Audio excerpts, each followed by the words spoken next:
അള്ളാന്റെ റസൂൽ എപ്പോഴും ഖദീജയെ കുറിച്ച് പറയുന്നത് കേട്ടപ്പോ ആയിഷാന് സഹിച്ചില്ല. പ്രായം കുറവല്ലേ? ആയിഷ ബീബി എപ്പോഴും ഖദീജയെ കുറിച്ച് പറയുന്നത് കേട്ടപ്പോ ദേഷ്യം വന്നിട്ട് ചോദിച്ചു, നബിയേ, ഈ കിളവിയല്ലാതെ വേറെ ഒരു പെണ്ണുമില്ലേ നബിയേ? ഈ കിളവിയോട് മാത്രം ഇത്ര സ്നേഹം എന്തേ നബിയേ? കൊച്ചുകുട്ടികൾ കരയുന്നത് പോലെ മുത്തുനബി കരഞ്ഞടോ. എന്തിനാണെന്നറിയുവോ? തൻ്റെ ഖദീജയെ കിളവി എന്ന് വിളിച്ചത് നബി തങ്ങൾക്ക് സഹിച്ചില്ല. അള്ളാന്റെ റസൂല് കരയുകയാ, നീയൊക്കെ എൻ്റെ ഖദീജയെ പോലെയാകില്ല. പെങ്ങളെ, ഒരു നല്ല ഭക്ഷണം കിട്ടിയാൽ, ആരെങ്കിലും ഒരു നല്ല ഭക്ഷണം കൊണ്ടുവന്ന് കൊടുത്താ നബി തങ്ങൾ പറയും, എൻ്റെ ഖദീജയുടെ കൂട്ടുകാരികളുടെ വീട്ടിൽ കൊണ്ടുകൊടുക്ക്. തൻ്റെ ഭാര്യയോടുള്ള സ്നേഹം കാരണം ഭാര്യയുടെ കൂട്ടുകാർക്ക് പോലും ഭക്ഷണം കൊടുത്ത പ്രവാചകരാ. ഇതിനാ സ്നേഹമെന്ന് പറയുന്നത്, ഇതിനാണ് സ്നേഹമെന്ന് പറയുന്നത്.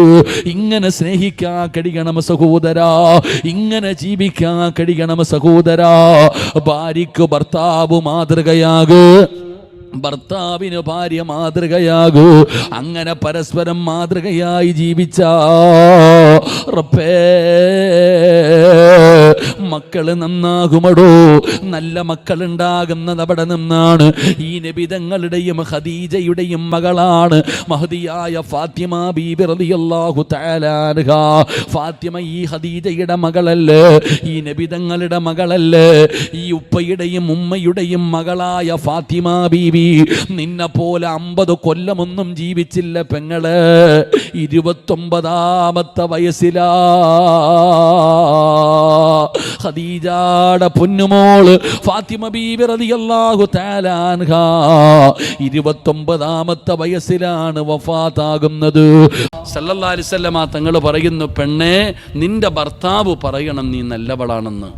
ഭാര്യ ഭർത്താവിനെ കുറിച്ചും പറയണം, ഭർത്താവ് ഭാര്യയെക്കുറിച്ചും പറയണം. പറയുവോ? എടോ, ആരെങ്കിലും എന്തെങ്കിലും പറയുമ്പോഴത്തേക്ക് ചാടി കയറി ഭാര്യയെ ഒഴിവാക്കുന്നവരുണ്ടല്ലോ. ചാറ്റ് ചെയ്തു, അല്ലെങ്കിൽ ഫോണിൽ സംസാരിച്ചു എന്നൊക്കെ കുറ്റമായി കാണുന്നവരുണ്ട്. അത് പറഞ്ഞുകൊണ്ട് സംസാരിക്കുന്നവരുണ്ട്.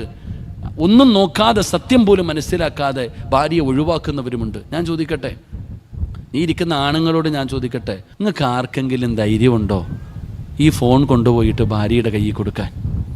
ഇരിക്കുന്ന ആണുങ്ങൾ മനസ്സിലാക്കേണ്ടത്, സൗത്ത് ഇന്ത്യൻ ബാങ്കിൽ പോലും ഇത്രയും ലോക്ക് ഉണ്ടാവില്ല. ഇവിടുത്തെ ലക്ഷക്കണക്കിന് കോടിക്കണക്കിന് രൂപ ഇരിക്കുന്ന ആ ലോക്കറിന് പോലും ഇല്ലാത്ത ലോക്കാ നമ്മുടെ ഫോണിൽ. നമ്മുടെ ഓരോ ഭർത്താക്കന്മാരുടെ ഫോണിൽ ഇട്ടിരിക്കുന്ന ലോക്ക്, പടച്ചവനെ സുബ്ഹാനല്ലാഹ്, ഇത്രയും വലിയ തുറക്കണമെങ്കിൽ ലോക്ക്, വാട്സപ്പിൽ കയറണമെങ്കിൽ ലോക്ക്, ഗ്യാലറി കയറണമെങ്കിൽ ലോക്ക്. ചിലരുടെ മുഖം നോക്കിയാലേ തുറക്കൂ, ചിലർ കൈ തന്നെ വേണം, വിരൽ തന്നെ വേണം, അല്ലേ? ഭാര്യയുടെ ഫോൺ ഭർത്താവും തൊടാൻ പാടില്ല, ഭർത്താവിൻ്റെ ഫോൺ ഭാര്യയും തൊടാൻ പാടില്ല. എന്തിനാ ഇത്ര ലോക്ക്? എന്തിനാ? അത് തന്നെ നിനക്ക് കാണാൻ പാടില്ലാത്ത ഉള്ളത് കൊണ്ടല്ലേ? നിന്റെ ഭാര്യ കാണാൻ പാടില്ലാത്ത എന്തെങ്കിലും ഉള്ളത് കൊണ്ടല്ലേ നീ ലോക്കിടുന്നത്? നമ്മളെപ്പോഴും പറയുന്നൊരു മറുപടി, ഉസ്താദെ, കുട്ടികളെടുത്ത് ഗെയിം കളിക്കാതിരിക്കാൻ. പാപ്പ, നിന്നെക്കാളും വലിയ ഫോൺ നിൻ്റെ മക്കടയിലുണ്ട്, പിന്നെന്തിനാ അവർക്ക് നിൻ്റെ ഈ ഫോൺ? നിൻ്റെ ഇരിക്കണത് പട്ടി എറിയുന്ന ഫോൺ, മക്കളുടെ ഇരിക്കണ തലകണയുടെ അത്രയുള്ള ഫോണാ. ടാബും കൊണ്ടാ മക്കൾ നടക്കുന്നത്. നിൻ്റെ ഫോൺ ആർക്ക് വേണം? എടാ, ഇന്ന് നമ്മൾ പറയുന്ന മറുപടി. അപ്പോൾ ഭാര്യ നീ എന്തിനാടി എൻ്റെ ഫോൺ എടുത്തേ? എന്തിനാ നീ എൻ്റെ ഫോൺ എടുത്ത് പരിശോധിച്ച് എന്തിനാ? തല്ലുന്ന ഭർത്താക്കന്മാർ. ഭാര്യ ചോദിക്കണം, നിങ്ങൾക്ക് എന്താ എന്നെ സംശയരോഗമാ? എടുക്കാത്ത എന്താ? ഇതാ അള്ളാഹു നമുക്ക് ഈമാൻ നൽകി അനുഗ്രഹിക്കുമാറാകട്ടെ. ഇതാ നമ്മുടെ അവസ്ഥ. ഇതാ സഹോദരങ്ങളെ. എന്നിട്ട് പറയുന്ന സന്തോഷമില്ല, സമാധാനമില്ല. ഇവിടെ ഭർത്താവിനെ ബഹുമാനിക്കാൻ പഠിക്കണം ഭാര്യ, ഭാര്യ ബഹുമാനിക്കാൻ പഠിക്കണം ഭർത്താവ്. ഇന്ന് പെണ്ണുങ്ങൾ, ഞാനൊരു വീട്ടിൽ പോയപ്പോൾ ഒരു ഭാര്യ ഭർത്താവിനെ വിളിക്കുക, എടാ ഇങ്ങെടുക്കടാന്ന്. എടാന്നാ വിളിക്കണ ഒരു പെണ്ണ് ഭർത്താവിനെ. അള്ളാഹു കാത്തിരക്ഷിക്കുമാറാകട്ടെ. നിങ്ങൾ എന്താ വിളിക്കണമെന്ന് എനിക്കറിയാം. എന്താ വിളിക്കുക? ഇവിടെ ഭാര്യ ഭർത്താവ് എന്താ വിളിക്കുക? ഇക്കാന്നാ? ഇക്കാന്നാ? ചീത്ത വിളിക്കാതിരുന്നാൽ മതി പഠിച്ചാനെ. ഞാൻ വീട്ടിൽ പോയപ്പോൾ എൻ്റെ ഒരു അനുഭവം പറയാം.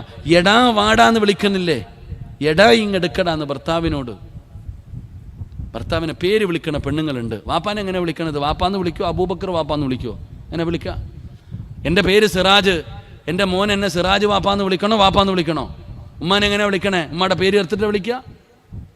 ഇപ്പോൾ പെണ്ണുങ്ങൾ ആയിഷ ഫാത്തിമ ബീവി അലിയാരെ വിളിച്ചത് അലി എന്നല്ലേ പേരല്ലേ ഉസ്താദെ വിളിച്ചേ? ആദ്യം പോയി ചരിത്രം പഠിക്കും പെണ്ണെ. ഭർത്താവിൻ്റെ പേര് വിളിക്കാൻ പാടില്ല. ഭർത്താവ് കാലം മാറുന്നതിനനുസരിച്ച് കോലം മാറിക്കൊണ്ടിരിക്കുക.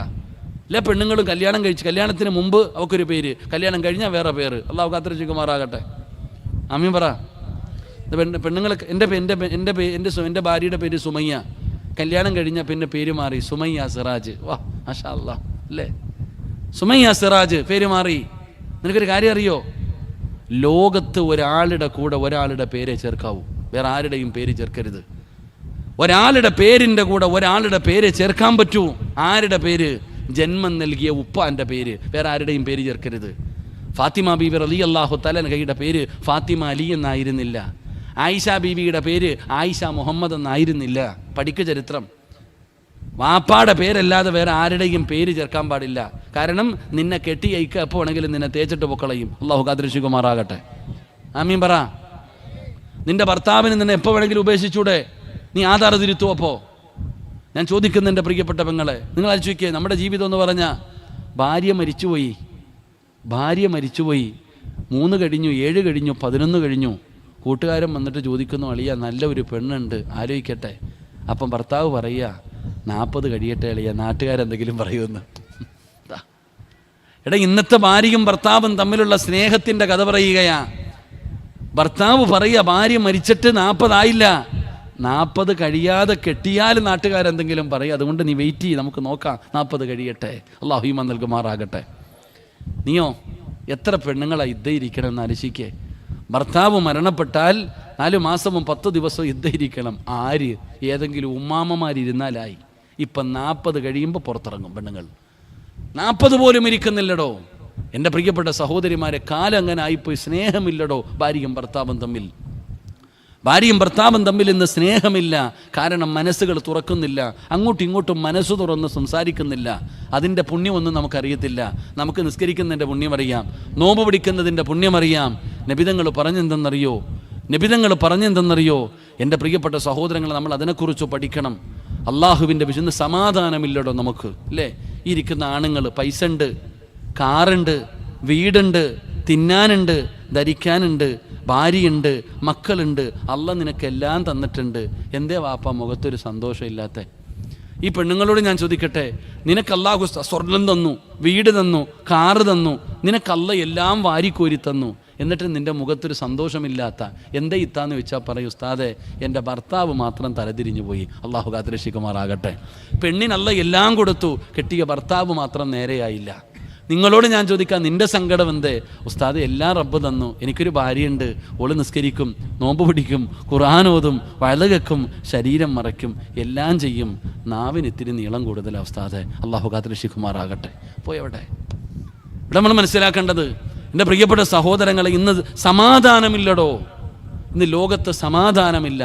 സമാധാനം കിട്ടാനുള്ള വഴി അള്ളാഹ് പറഞ്ഞു കല്യാണം കഴിക്കാൻ. അള്ളാഹു പറയുന്നു, നിങ്ങൾ വിവാഹം കഴിക്ക്, വിവാഹം കഴിച്ചാൽ നിങ്ങൾക്ക് അള്ളാഹു സമാധാനം തരുമെന്ന് അള്ളാഹുവിൻ്റെ വിശുദ്ധ ഖുർആൻ. അള്ളാഹു ഈമാൻ നൽകുമാറാകട്ടെ. കല്യാണം കഴിച്ചാൽ എന്ത് കിട്ടും? ഉറക്കപ്പറ. പെണ്ണ് കെട്ടി എന്ത് കിട്ടും? സമാധാനം കിട്ടും. കിട്ടിയോ? ഉണ്ടോ? അള്ളാഹ് പറഞ്ഞത് കല്യാണം കഴിച്ചാൽ സമാധാനം കിട്ടുമെന്ന്. ഉണ്ടോ പെങ്ങളെ സമാധാനം? അതൊക്കെ എന്നേ പോയി ഉസ്താദേ, അല്ലേ? അള്ളാഹു നമുക്ക് ഈമാൻ നൽകുമാറാകട്ടെ. എൻ്റെ പ്രിയപ്പെട്ട സഹോദരങ്ങളെ, എന്തുകൊണ്ട് നിങ്ങൾക്കറിയുന്ന വഴുത് കഴിഞ്ഞു, ഇവിടെ നിന്ന് ഇറങ്ങി പോകുന്ന സമയത്ത് നീ നിൻ്റെ ഭാര്യയെ കണ്ടു. നിൻ്റെ ഭാര്യ വഴുത് കേൾക്കാൻ വന്നിട്ടുണ്ട്.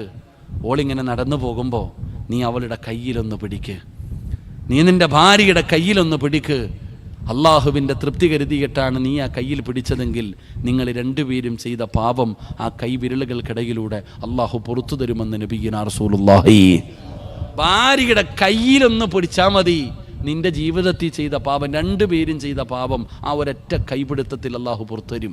അതാണ് ഭാര്യയും ഭർത്താവും. ചിരിക്കാൻ പറ്റുമോ ഭാര്യയുടെ മുഖത്ത് നോക്കിയിട്ട്? ഏത് ഭർത്താവാ ആമിന വല്ലവൻ്റെ ഭാര്യയെ കാണുമ്പോൾ ആമിന സുഖാണോടി? ഓ എന്തൊരു ഒലിപ്പീരാന്നറിയോ? വല്ലവൻ്റെ ഭാര്യയെ കാണുമ്പോൾ എന്തൊരു വിശേഷം. സ്വന്തം പെണ്ണും പിള്ളേ എടുത്ത് ഇന്നേ വരെ ചോദിച്ചിട്ടുണ്ടോ, വല്ലതും തിന്നോടി, നിനക്ക് സുഖമാണോടി എന്ന് ചോദിച്ചിട്ടുണ്ടോ? ആ ഭാര്യയുടെ മുഖത്ത് നോക്കി ചിരിക്ക സഹോദര, നഷ്ടമാകില്ല. അത് നിനക്ക് വലിയ പ്രയോജനമുണ്ട്. അള്ളാഹു നമുക്ക് ഈമാൻ നൽകി അനുഗ്രഹിക്കുമാറാകട്ടെ. ഞാൻ പറയുന്നത് സ്നേഹിക്ക്. ഭാര്യ ആരാണെന്ന് മനസ്സിലാക്ക്. പരസ്പരം ബഹുമാനിക്കുകയും ആദരിക്കുകയും ചെയ്യണം. ഭാര്യയും ഭർത്താവെന്ന് പറഞ്ഞ ആരെങ്ങനെ തല്ലാനുള്ളവരല്ല. എടോ, മരിച്ചാലും മറക്കാൻ പാടില്ല ഭാര്യയും ഭർത്താവും. നീ എത്ര പെണ്ണ് കെട്ടിയാലും നിന്റെ ഭാര്യയെ മറക്കരുത്. നീ വേറെ കല്യാണം കഴിച്ചോ, വേണ്ടാന്ന് ഞാൻ പറയണില്ല, പക്ഷെ നിന്റെ ഭർത്താവിനെ നീ മറന്നു പോകരുത്. അങ്ങനെ മറന്നു പോകാതിരിക്കാനുള്ള ഒരു ജീവിതം കാഴ്ചവെക്കാൻ കഴിയണം. അള്ളാഹു നമുക്ക് ഈമാൻ നൽകുമാറാകട്ടെ. അങ്ങനെ ജീവിച്ച രണ്ടുപേരെ ഞാൻ പറഞ്ഞു തരട്ടെ. ഒരിക്കലും മറക്കാൻ കഴിയാത്ത രണ്ടുപേർ, മഹാനായ ആദരവായ പ്രവാചകൻ നബി മുഹമ്മദ് മുസ്തഫ, ഉറക്കപ്പറ നബി മുഹമ്മദ് മുസ്തഫ സല്ലല്ലാഹു അലൈഹി വസല്ലമ തങ്ങൾ തൻ്റെ പ്രിയപ്പെട്ട ഭാര്യ ഖദീജ ബീബി റളിയല്ലാഹു തആല അൻഹ, അള്ളാഹുവിൻ്റെ റസൂല് ഖദീജ ബീവിയെ വിവാഹം കഴിക്കുമ്പോൾ നബി തങ്ങൾക്ക് 25 വയസ്സ്, ഖദീജ ബീവിക്ക് 40 വയസ്സ്. പഠിക്കുമങ്ങളെ, അള്ളാഹുവിൻ്റെ റസൂൽ സല്ലല്ലാഹു അലൈഹി വസല്ലമ തങ്ങൾക്ക് 25 വയസ്സ്, ഖദീജ ബീവിക്ക് 40 വയസ്സ്. എൻ്റെ പ്രിയപ്പെട്ട സഹോദരങ്ങളെ, ഖദീജ ബീവിയും നബിതങ്ങളും 25 വർഷം ജീവിച്ചു എന്ന ചരിത്രം പഠിക്കുന്നേ. അള്ളാഹുവെ, ഒരു ദിവസം ഖദീജ ബീബി റളിയല്ലാഹു തആല അൻഹയ്ക്ക് 65 വയസ്സായി. 65 വയസ്സുള്ള ഉമ്മയാ ഖദീജ ബീബി കുളിച്ചൊരുങ്ങിയിട്ട് വീടിൻ്റെ വാതിലിൽ കാത്തു നിൽക്കുകയാ തൻ്റെ ഭർത്താവിനെ. നബിതങ്ങൾ വരുന്നത് കാത്തിട്ട് ഖദീജ ബീവി 65-ാമത്തെ വയസ്സിൽ, 25-ാമത്തെ വയസ്സിലല്ല, കുളിച്ചൊരുങ്ങി നല്ല വസ്ത്രം ധരിച്ച് വീടിൻ്റെ വാതിൽ നിൽക്കുകയാ. നബിതങ്ങൾ വരുമ്പോൾ പുഞ്ചിരിക്കുന്ന മുഖത്തോടെ സലാം അടക്കിയിട്ട് ഖദീജ ബീബി സ്വീകരിച്ചു. വീടിനകത്തേക്ക് കയറിയിരുന്നു, കഴിക്കാൻ ഭക്ഷണം എടുത്തു വെച്ചു. അള്ളാഹുവിൻ്റെ റസൂൽ സല്ലല്ലാഹു അലൈഹി വസല്ലമ തങ്ങൾ ഭക്ഷണം കഴിക്കാനിരിക്കുമ്പോൾ ഖദീജ ബീവി അടുത്തു പോയിരുന്നു. നബിതങ്ങൾ ഇങ്ങനെ ഭക്ഷണം വാരി കഴിക്കുമ്പോൾ ഖദീജ ബീബി റളിയല്ലാഹു തആല അൻഹ ചോദിച്ചു, നബിയെ, എനിക്കിത്തിരി വാരിത്തരുമോ നബിയെ, എനിക്കൂടെ ഒന്ന് വാരിത്തരുമോ നബിയെ? 25 വയസ്സല്ല, 65 വയസ്സുമ്മ. അള്ളാഹിൻ്റെ റസൂല് വാരിക്കൊടുത്തു. ഖദീജ ബീബി ചോദിച്ചു, ഞാൻ വാരിത്തരട്ടെ നബിയെ? വാരിത്താ ഖദീജ. ജീവിതത്തിൽ ഒരിക്കലെങ്കിലും നീ നിൻ്റെ ഭാര്യയ്ക്ക് ഒരു ഉരുള ഭക്ഷണമെങ്കിലും വാരിക്കൊടുത്തിട്ടുണ്ടോ ഭർത്താവ്? ചിന്തിക്ക്. ഉണ്ടോ പെങ്ങളെ? ഫ്രണ്ടിൻ്റെ വായി കുത്തി കയറ്റി കൊടുത്തിട്ടുണ്ട്, എന്നാലും കൊടുക്കില്ല. സ്വന്തം ഭാര്യയുടെ വായിൽ നബിതങ്ങൾ വാരിക്കൊടുത്തു ഖദീജയ്ക്ക് ഭക്ഷണം കഴിച്ചു. രണ്ടുപേരും ഭക്ഷണം കഴിച്ചു കഴിഞ്ഞപ്പോൾ അള്ളാഹിൻ്റെ റസൂൽ സല്ലല്ലാഹു അലൈഹി വസല്ലമ തങ്ങൾ ഇരിക്കുമ്പോൾ ഖദീജ ബീബി ചോദിച്ചു, നബിയെ, ഞാൻ മടിയിലൊന്ന് തലവെച്ച് കിടന്നോട്ടെ? കടക്ക് ഖദീജ. അള്ളാഹിൻ്റെ റസൂലിൻ്റെ മടിത്തട്ടിൽ തലവെച്ചിട്ട് ഖദീജ ബീബി റളിയല്ലാഹു തആല അൻഹ കിടക്കുകയാ. നീ എവിടാ കിടക്കണ വാപ്പ? നീ എവിടാ കിടക്കണത്? ഇന്ന് 45-ഉം 50-ഉം വയസ്സ് കഴിഞ്ഞ ഭർത്താവ് വേറെ റൂമിൽ, ഭാര്യ വേറെ റൂമിൽ, ഒരുമിച്ച് കിടക്കാറില്ല. വയസ്സാം കാലത്ത് കൂടെ കിടന്നിട്ട് കാര്യമില്ലല്ലോ, ഇല്ലേ? എന്നാൽ വയസ്സാം കാലത്തല്ലേ കൂടെ കിടക്കണ്ടേ? ഉമ്മ ഈ പ്രായത്തിലല്ലേ കൂടെ കിടക്കണ്ടേ? അള്ളാഹിൻ്റെ റസൂലിൻ്റെ മടിത്തട്ടിൽ കിടക്കുക ഖദീജ ബീവി. നബിതങ്ങളുടെ മുഖത്ത് നോക്കി ചിരിക്കുന്നുണ്ട്. എന്തേ ഖദീജ നീ എന്നെ നോക്കി ചിരിക്കുന്നേ? എന്തൊരു ഗ്ലാമറാ നബിയെ നിങ്ങൾക്ക്! സുബ്ഹാനല്ലാഹ്.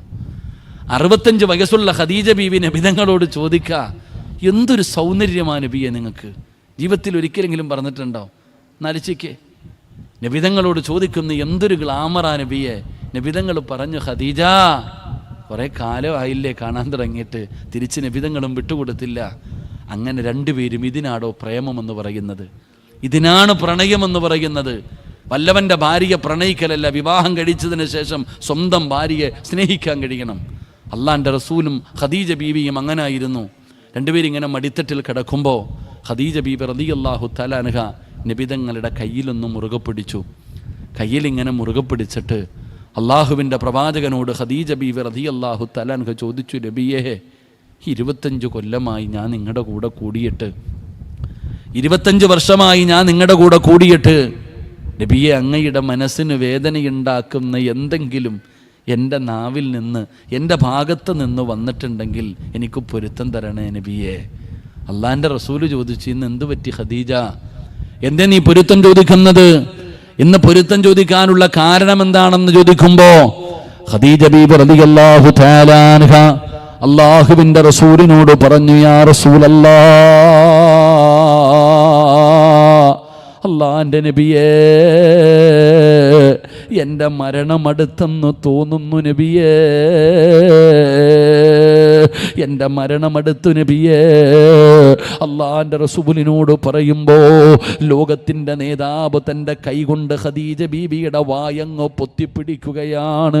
പറയല്ലേ ഖദീജ, അങ്ങനെ പറയല്ലേ ഖദീജ, നീ എന്നോട് പൊരുത്തം ചോദിക്കല്ലേ ഖദീജ. പെങ്ങളെ, ഖദീജ ആരാണെന്നറിയോ? ലോകത്ത് ഒരു പെണ്ണിനും കിട്ടാത്ത പ്രതിഫലമാണ് അല്ലാഹ് ഖദീജയ്ക്ക് കൊടുക്കുന്നത്.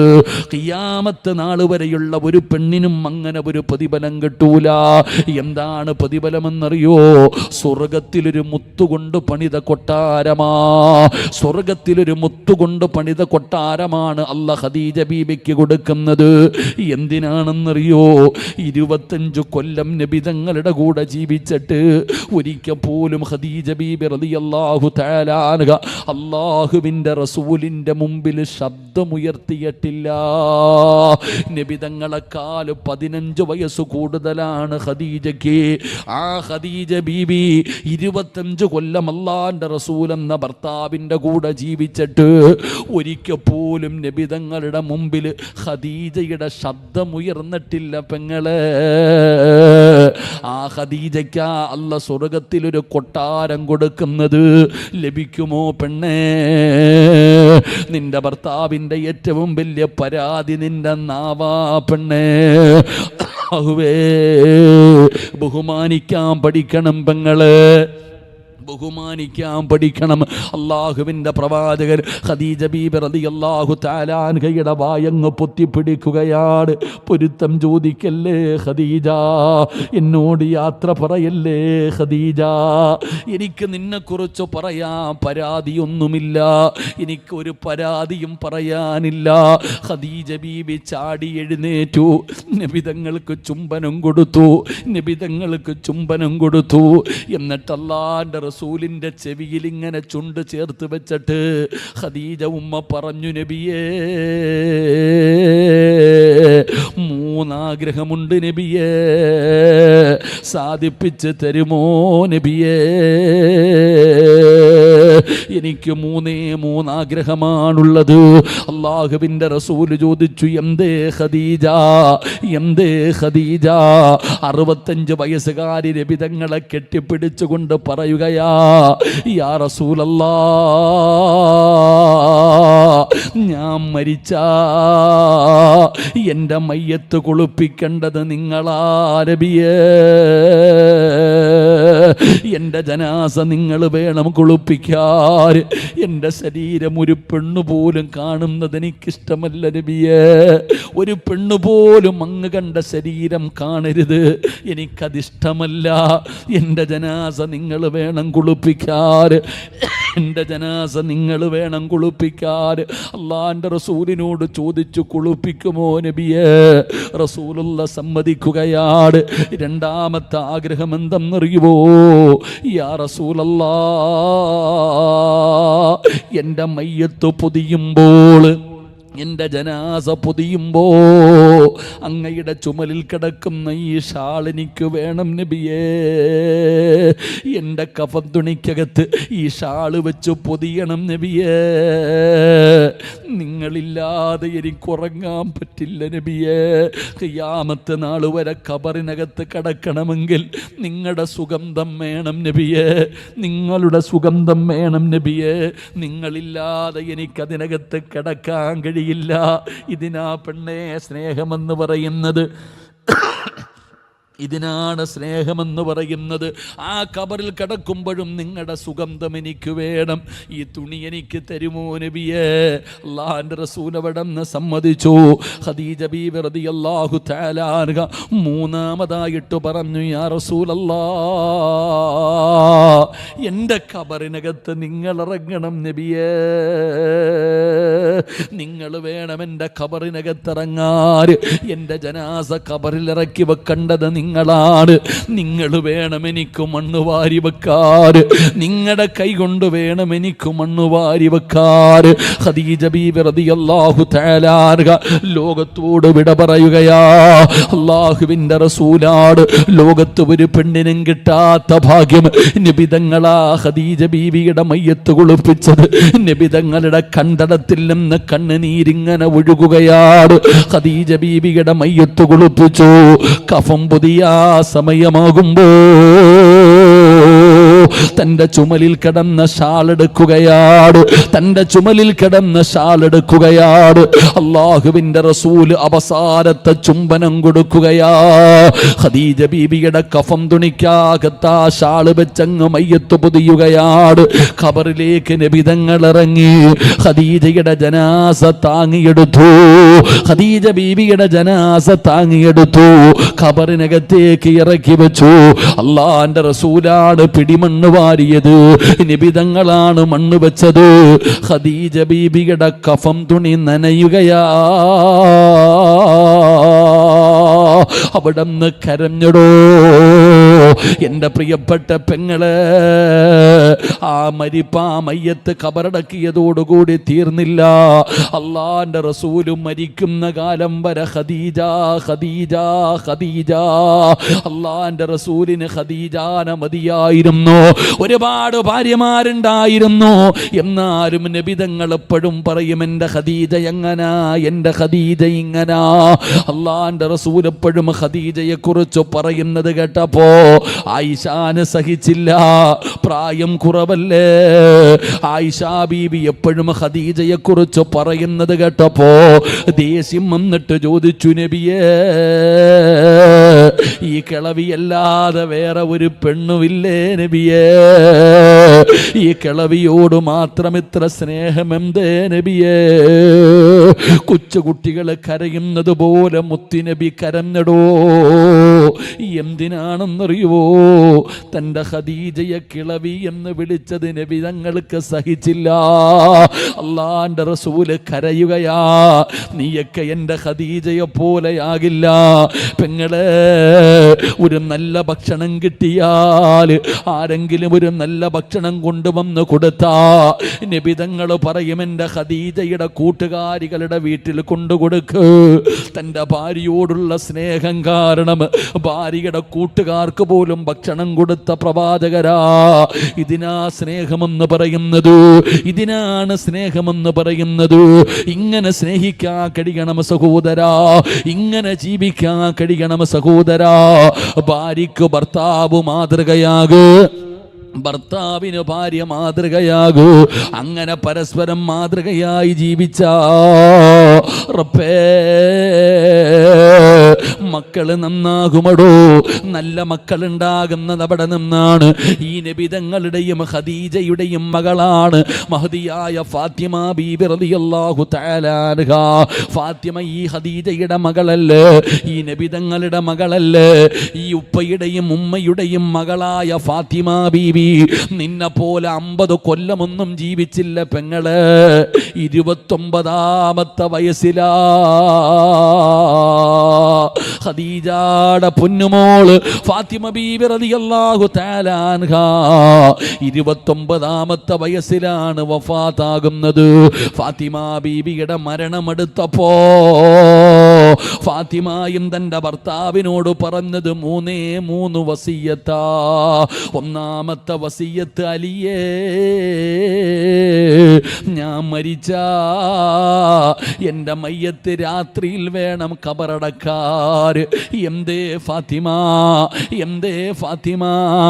അലിയേ, എൻ്റെ മയ്യത്ത് പൊതിയുന്നത്, മയ്യത്ത് ചുമക്കുന്നത്, മയ്യത്ത് ഖബറിൽ ഇറക്കി വെക്കുന്നത് അന്യപുരുഷന്മാരാണ് അലിയേ. എൻ്റെ ശരീരത്തിൻ്റെ വടിവ് കാണുന്നത് എനിക്കിഷ്ടമല്ല. അതുകൊണ്ട് എൻ്റെ ജനാസ രാത്രിയിൽ വേണം ഖബറടക്കാൻ. 2 അലിയേ, രണ്ടാമത് നിങ്ങളൊരു വിവാഹം കഴിക്കണേ അലിയേ. ഫാത്തിമയുടെ 2ാമത്തെ വസിയത്താണ്. രണ്ടാമത് നിങ്ങളൊരു വിവാഹം കഴിക്കണം. 3 എൻ്റെ മക്കളെ തല്ലല്ലേ, എൻ്റെ ഹസനിനെയും ഹുസൈനിനെയും തല്ലല്ലേ, എൻ്റെ പൊന്നുമക്കളെ വേദനിപ്പിക്കല്ലേ. ഈ 3 വസിയത്താണ് ആ ഖദീജ ഉമ്മയുടെ മകളും ചെയ്തു വെച്ചത്. എൻ്റെ പ്രിയപ്പെട്ടവര്, നമ്മളെ കണ്ടാണ് നമ്മുടെ മക്കൾ വളരുന്നത്. വാപ്പാനെയും ഉമ്മാനെയും കണ്ടാട് നമ്മുടെ മക്കൾ വളരുന്നത്. അതുകൊണ്ട് നമ്മൾ നല്ലവരാകു, നമ്മുടെ മക്കൾക്ക് നമ്മൾ മാതൃകയാകു, ഭർത്താവിന് ഭാര്യ മാതൃകയാകു, ഭാര്യയ്ക്ക് ഭർത്താവ് മാതൃകയാകു. പടച്ചവനെ അങ്ങനെ ജീവിച്ചാ നാളെ മരണപ്പെട്ടതിന് ശേഷം ഭർത്താവിനോട് ഭാര്യയെക്കുറിച്ച് ചോദിക്കുമ്പോ ഭർത്താവ് പറയും, അവളെ പോലെ ഒരു നല്ല പെണ്ണിനെ എൻ്റെ ജീവിതത്തിൽ ഞാൻ കണ്ടിട്ടില്ല, അവളാണ് എൻ്റെ വിജയം, അവളുടെ ദുആയായിരുന്നു, അവളുടെ ബലത്തിലാ ഞാൻ നടന്നത്. ഭർത്താവിനെ കുറിച്ച് ഭാര്യയോട് ചോദിക്കുമ്പോ ഭാര്യ പറയുന്നു, ഏതോ പാതിരാത്രി വന്ന് കടന്നാലും എൻ്റെ ഇക്ക സുബഹി നിസ്കരിക്കാറുണ്ട്. ഇതുപോലെ ഒരു നല്ല മനുഷ്യന് എപ്പോഴും ഭാര്യ പറയേണ്ടത് അങ്ങനാണ്. അതുകൊണ്ട് എൻ്റെ പ്രിയപ്പെട്ടവരെ നിർത്തുകയാ, എൻ്റെ പ്രിയപ്പെട്ടവരെ, മന്നസിന അലൈഹി അർബഅതു ഖൈറാ വജബതു ലഹുൽ ജന്ന. 4 പേരാണ് നല്ലത് പറയേണ്ടത്. ഒന്ന് നിന്റെ കൂട്ടുകാരനാണ്, 2 നിന്റെ ഭാര്യ പറയണേ, നിന്റെ ഭർത്താവ് പറയണേ. നീ നല്ലവനാണെന്ന് സാക്ഷി പറഞ്ഞാൽ നിനക്ക് സ്വർഗമുണ്ടെന്ന് നബി മുഹമ്മദ് മുസ്തഫ സല്ലല്ലാഹു അലൈഹി വസല്ലമ തങ്ങൾ പറയുമ്പോ, അല്ലാഹുവേ മാതൃകാപരമായ ഒരു ജീവിതം നയിക്കാൻ നീ ഞങ്ങൾക്ക് ഭാഗ്യം തരണേ അല്ലാ.